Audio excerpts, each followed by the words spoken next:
आप देख रहे हैं जय भारत टीवी।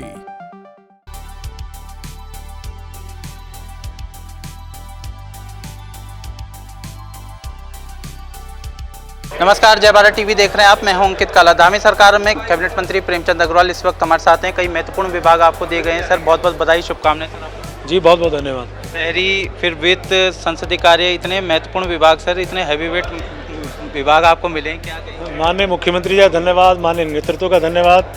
मेरे पे भरोसा किया, उस पर खरा उतरने की कोशिश की। वित्त की आपको महत्वपूर्ण जिम्मेदारी मिली है सर। उत्तराखंड राज्य कर्जों में डूबा हुआ है, कैसे निपटेंगे सर इन सब? देखिए, कर्ज लेना गलत नहीं है, लेकिन कर्ज यदि हम सही दिशा में विकास के लिए लगा रहे हैं, और जिस प्रकार से उत्तराखंड राज्य बहुत छोटा है, वित्तीय संसाधन बहुत सीमित हैं, तो कर्ज लेना स्वाभाविक रूप से विकास के लिए हमें लेना भी पड़ेगा। लेकिन हम लोग कोशिश करेंगे इस बार कि हमारे वित्तीय संसाधन बढ़ें और उसका प्रबंधन ठीक ठाक हो, ताकि आने वाले समय में जो ऋण है कम से कम लिया जा सके। आपका तो हमने अनुभव देखा, आप जो काम पकड़ते हैं फिर आप पूरी निष्ठा के साथ उस काम को करते हैं। इस बार आपको इतने बड़े विभाग दिए हैं, तो क्या मान के चले, क्या प्रेमचंद अग्रवाल जी पिछले साल भर में या 100 दिन का कोई टारगेट लेकर के चल रहे हैं? नहीं, टारगेट कुछ नहीं है, लेकिन 5 साल में ये सरकार जिस प्रकार से जनता ने मैंडेट दिया है, उनकी अपेक्षाओं में उनकी जन आकांक्षाएं, उसको पूरा करने का प्रयास करें। महत्वपूर्ण आप में एक सवाल और है, शहरी विकास की जिम्मेदारी आपको दी गई है। स्मार्ट सिटी के हाल हम देख रहे हैं, तो यहाँ पे कैसे काम को आगे बढ़ाएंगे, क्योंकि प्रधानमंत्री का ड्रीम प्रोजेक्ट जो योजनाएं गतिमान हैं, जो योजनाएं चल रही हैं, निश्चित रूप से अधिकारियों के साथ बैठ के सबका रोड मैप हम तैयार करेंगे। बहुत जल्द रिजल्ट आपके सामने आएगा। धामी सरकार का गठन होने के बाद अब मंत्रियों को विभागों का बंटवारा हो गया है। पहली बार कैबिनेट मंत्री बने विधायक चंदन रामदास जी हमारे साथ हैं, कैबिनेट मंत्री नवनियुक्त बने हैं। सर, बहुत बहुत बधाई, शुभकामनाएं। धन्यवाद भाई साहब। आपको जिस तरीके से विभाग दिए गए हैं, बड़े महत्वपूर्ण विभाग दिए गए हैं, क्या आपका पहला रिएक्शन? मुझे पहली बार कैबिनेट मंत्री बनने का सौभाग्य प्राप्त हुआ और महत्वपूर्ण जिम्मेदारियां भी माननीय मुख्यमंत्री जी ने मुझे दी हैं। मैं माननीय मुख्यमंत्री जी का दिल से आभार व्यक्त करता हूं।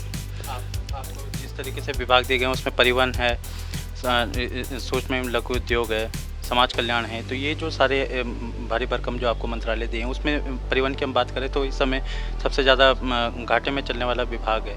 कर्मचारियों को वेतन के लाले पड़े, तो ऐसे में कैसे इस सब चुनौतियों से? निश्चित रूप से परिवहन विभाग में जो रोडवेज है वो घाटे में है। उसका कारण है कि जब रोडवेज की स्थापना हुई उत्तराखंड में तो घाटे से हुई। बीच में कर्मचारी अधिकारियों ने घाटा पाटने की काफ़ी कोशिश करी, मगर कोरोना के कारण फिर ये घाटे में आया है। और इस बीच तो मुझे ज्ञात हुआ कि कर्मचारियों को वेतन के भी लाले पड़ रहे थे। मैं धन्यवाद दूंगा अपने माननीय मुख्यमंत्री जी का। इस बीच उन्होंने 150 करोड़ रुपया वेतन के लिए जारी कर दिया है, और मैं समझता हूँ कि जो हमारा वेतन का बैकलॉग है वो अब 1 महीने या 1.5 महीने का रह गया है। इसको भी हम पूरा करने का प्रयास करेंगे। यदि वेतन लगातार मिलता रहे, कर्मचारियों में ऊर्जा बनी रहे और उनको काम करने की उनकी अगर क्षमता बढ़ाई जाए, तो मैं समझता हूँ घाटे को भी पूरा करने के लिए प्रयास किया जा सकता है। एक अनुभवी नेता हैं, विधायक हैं, और अब तो आप कैबिनेट मंत्री बन चुके हैं। क्या वजह मानते हैं कि ऐसा जो परिवहन सेक्टर है या और भी हमारे विभाग हैं, किसी को हम सरप्लस नहीं कर पाए हैं? क्या वजह, क्या मानते हैं? हमेशा समाज कल्याण के साथ परिवहन है ही, पुराने भी जो मंत्री रहे हैं उनके साथ है, तो इसलिए कुछ सोचकर ही मुझे ये जिम्मेदारी दी होगी। क्योंकि इसमें ये जो विभाग है, जब तक इसमें नीति और नियत ठीक नहीं होगी तब तक आप इसको ठीक नहीं कर सकते हैं। मेरी नीति भी ठीक होगी, नियत भी ठीक होगी, ईमानदारी से काम करने का जज्बा भी होगा, तभी विभाग सुधरेगा, नहीं तो नहीं सुधर सकता। नियत को ठीक करने के लिए आप क्या करने वाले हैं स्पेसिफिक? अगर हम परिवहन विभाग में देखें तो किस तरीके से आप उसे घाटे से उबारेंगे?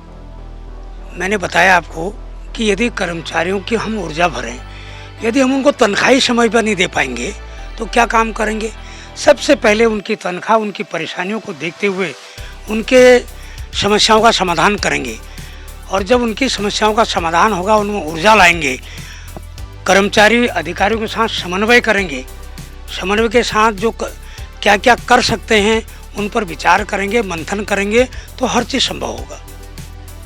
आप जय भारत टीवी के माध्यम से क्या स्पष्ट करना चाहते हैं कि क्या हम साल भर बाद देखेंगे कि कम से कम कि परिवहन विभाग इस समय घाटे से उबर पाएगा?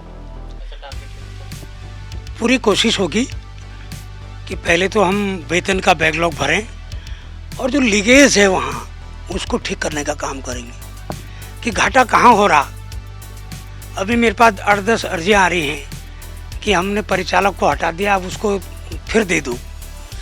तो परिचालक क्यों हट रहे हैं भाई? इसलिए ये नहीं चलेगा।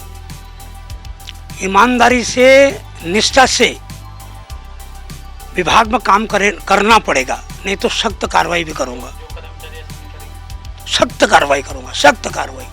ये थे कैबिनेट मंत्री चंदन रामदास जी, जो ईमानदारी और निष्ठा के साथ कार्य को आगे बढ़ाने की बात कह रहे हैं। साथ ही जो परिवहन विभाग विशेषकर जो घाटे में है उसे उबारने की भी कोशिश उनकी लगातार रहेगी। अगर आपको हमारे काम पसंद आ रहा है, ये वीडियो पसंद आए तो इस वीडियो को ज़्यादा से ज़्यादा लोगों को शेयर कीजिएगा, चैनल को भी सब्सक्राइब कीजिएगा, साथ ही बेल आइकन को भी प्रेस कीजिएगा ताकि लेटेस्ट वीडियो की अपडेट आप तक पहुँचती रहे। अपने सहयोगी प्रतीक के साथ मैं अंकित काला, जय भारत टीवी।